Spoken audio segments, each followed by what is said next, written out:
SmackDown was taped this past Tuesday in London, England at the O2. Trick Williams was up first to open the show alongside Lil Yachty, who made the trip across the Atlantic to be there with Trick. Then Ricky Saints would eventually interrupt them. The two of them had a back and forth segments. I think Trick just talks a little bit too much in the third person, like he's trying to be The Rock. Ricky would then take a shot at Lil Yachty. Then, as Trick was checking on Yachty, Ricky snuck back in the ring and took a cheap shot at Trick. So Ricky got the upper hand for a match against Trick at Night of Champions, in which I'm fully expecting Ricky to lose. Michael Cole and Corey Graves were on commentary. I guess they didn't bother flying out Joe Tessitore and Wade Barrett because the show was on Tuesday and they already had Cole and Graves there because they already did Raw. So it's just another day on Tuesday. And this was SmackDown. It's been a while since it's been on a Tuesday. I miss Tuesday SmackDowns. I really do. I liked it better when they had SmackDown live on Tuesday night. So you get Raw on Monday, then next night SmackDown on Tuesday. So backstage, I have to say this because she looked great tonight. The beautiful Jackie Redmond interviewed our goddess Alexa Bliss, looking beautiful as well. So just two insanely attractive women, I had to say. As Jackie was asking her about Jade attacking Charlotte's knee last week, this led to Alexa announcing she's teaming with Tiffany Stratton, who appeared on screen, looking great as well. So you have three very beautiful women. And Alexa and Tiffany basically agreed to set aside their differences as they're teaming up together tonight against BFAB and Mishin. So Alexa wanted to help out Tiffany because she helped her and Charlotte, whereas Tiffany needed a partner, and they basically agreed to never talk again afterwards because they're still teasing the Tiffany and Charlotte feud because it was so bad last year, going into last year's Mania. So they can't have Tiffany too close to Alexa and Charlotte. So then Tiffany Stratton was out next, followed by Alexa Bliss, who was looking so hot, I have to say, because she usually sometimes wears a shirt or covers herself. Not tonight. Looked great. Alexa did, her body. Then Mishin and BFAB came out afterwards, and I just felt like when they came out, I really strongly suspected that WWE was pumping in heat. They were heel heat, I mean. They were pumping in booze. It did not feel organic because they never get any reaction anywhere. So then we had Tiffany Stratton and Alexa Bliss against Mishin and BFAB. So early on, the heels get the heat on Alexa until she makes the hot tag to Tiffany, who goes wild. But then Jade later would appear and knock Tiffany Stratton off the turnbuckle. It led to BFAB, of all people, pinning Tiffany Stratton. What the fuck? So BFAB and Mishin get the win. Then right when I saw that, I thought, oh, okay, Jade is losing tomorrow. I actually predicted Jade to win on my predictions. I regret that now because she is definitely losing. Tiffany Stratton's not getting pinned by fucking BFAB just to lose her title next night to Cargill. That doesn't make any sense. So what's probably happening is Charlotte's going to interfere, or Alexa and Charlotte maybe interfere tomorrow and help Tiffany retain. So they surrounded Tiffany, BFAB, and Mishin and Jade. But then Chelsea Green made the save with the kendo stick. And she eventually fights him off. And then you have Chelsea, Tiffany, and Alexa posing together after the heels had to retreat. Backstage, Tama Tonga and Tala Tonga officially splitted from Solo Sikoa. The MFTs are dead. Good. They sucked. I see some endeavors in the futures of the Tongans, if you know what I mean. Backstage, Jade Cargill was yelling at Nick Aldis. She demanded a match with Chelsea Green tonight, which she got. Next, we had a AAA Cruiserweight Championship match. Rey Fenix defending against Nathan Frazier. Look, no one cared that much. They tried to get them into it. It didn't matter. I admit, I fast forward through a lot of it. I'm not into this kind of stuff. It's not that I don't like, wrestling and great wrestling. It's just like, all right, two guys doing a whole bunch of flips. I can watch wrestling on Wednesdays if I really wanted to see that. It didn't interest me. So Ray Phoenix retained. Look, again, I don't need to see this kind of wrestling. I'm really not that into it. It bores me. Like, oh, great. Yay, cool. Flips. Okay. Backstage, the War Raiders issued a challenge to the tag team champions Damian Priest and R-Truth. Truth was doing a bunch of comedy here. They want to do a double tag team match. War Raiders, I'll be honest, I'm surprised they made this. They survived the cuts after WrestleMania this year. LA Knight arrived in the building. Then he was interviewed by the beautiful Jackie Redmond. I have to keep calling her that because I love the outfit tonight. Not as great as the outfit a few months ago on that Raw when she was interviewing Rhea and Io, but still, great outfit for Jackie tonight. L.A. Knight, was out next, and Solo Sikoa came out. The two went back and forth. Listen, I don't care about Solo, and I am so happy. I am so relieved that I got to watch this on Netflix in Canada, so I could just fast forward through it. Listen, if I got to watch every single SmackDown that was on a delay, and whenever Solo Sikoa comes on my screen, I can just fast forward through it, I would be so much happier. But I know I do choose to watch SmackDown live every week, so I have to watch Solo Sikoa ruin every Friday night. But because Solo was on and it was taped and the show was not aired live, you can fast forward through it. I fast forward it so fast. Whenever Solo's on the screen, I'm just going to fast forward through that. Anyway, I didn't give a shit about this. Backstage, Byron Saxton interviewed Sami Zayn. He talked to Johnny Gargano, who, of course, was planking on the production box with Candice LeRae standing nearby, of course. Johnny Plank.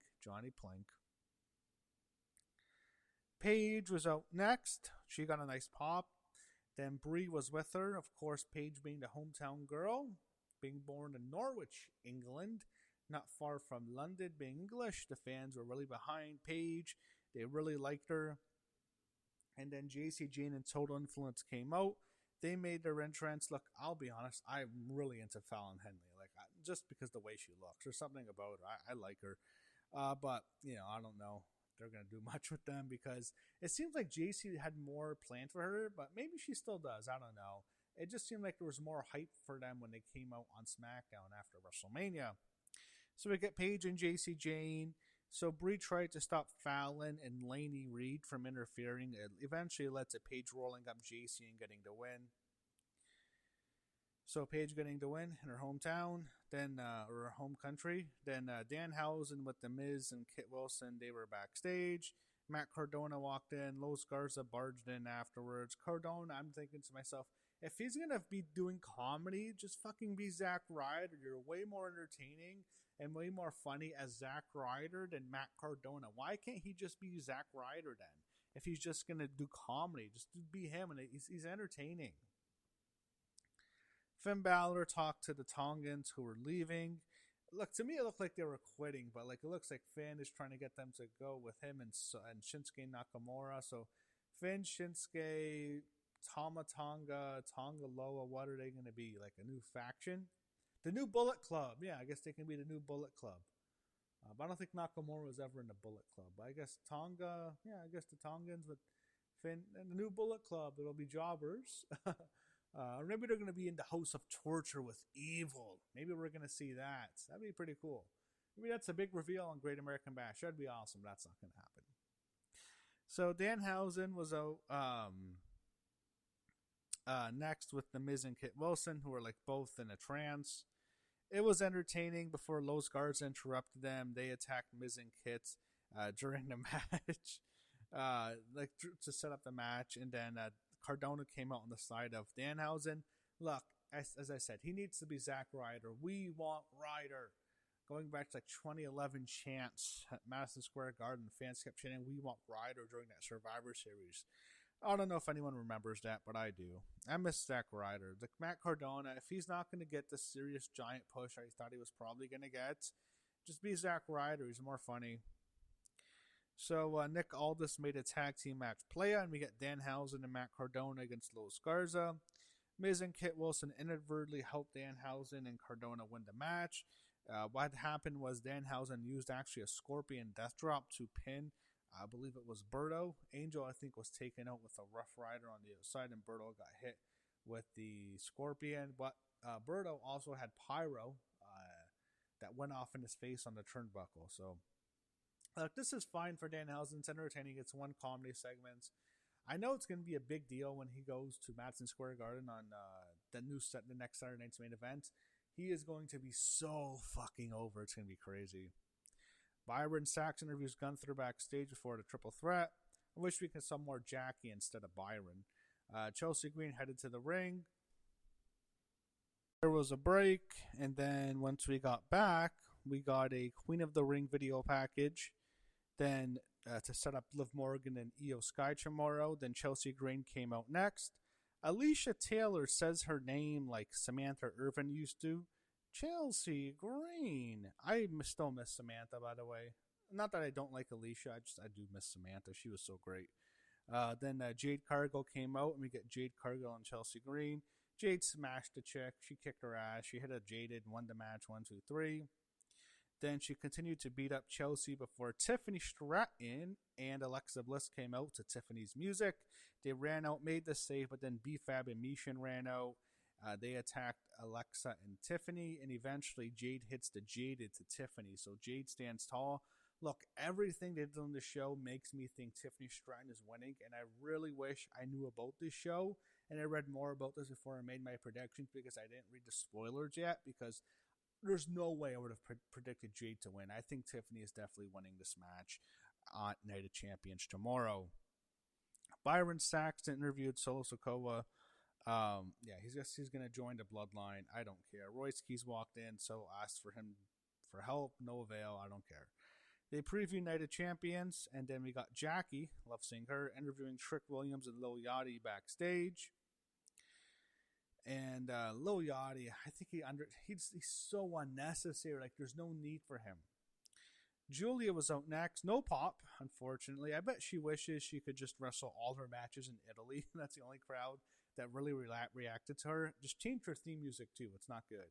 Then Kiana James came out. I wanted to mention this. Does anyone notice that the theme song that Kiana James has is kind of similar to the theme song Sasha Banks had, her first theme song, Sky's the Limit? It's kind of similar in a way, the way it starts. Anyway, we got Julia and Kiana James. I thought they actually had a decent match. Kiana's pretty good. She can do a lot of power moves.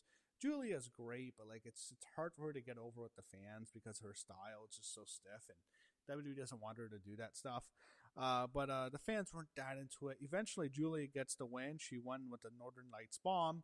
However, it was much more noteworthy what happened after the match when Blake Monroe seemingly made her official main roster debut. She attacked Julia. She hit a Styles Clash afterwards. Look, it makes perfect sense to debut Blake Monroe in the UK because she's British. But I wish they did it during a show that was actually live. I know you don't do shows in the UK all the time. It's like two a year, maybe 3. So you wanted to debut her where she's in her home country in London, England, and you don't get many times to do that. I know she was also a big fan. I'm glad she's debuting there officially on the main roster. She did appear at Chelsea Green on the backstage segment once, so I guess this technically is her in-ring debut. When we saw her in front of a crowd on the main roster, and I get Blake. I know she's from there. It's just I wish it was a live broadcast. I get it's the UK. You want to debut her there. I wish it was live. So Cody Rhodes came to the ring next, and then you had he was heading to the ring actually. Then they went to a commercial, and then he came out, got a pop. Sami Zayn came out, and then Gunther came out. The fans didn't like Sami or Gunther. Later, Jey Uso would come out. Eventually, it turned into a big brawl with just Cody and Jey left standing to tease SummerSlam. Then Obafemi comes out. He gets a big pop.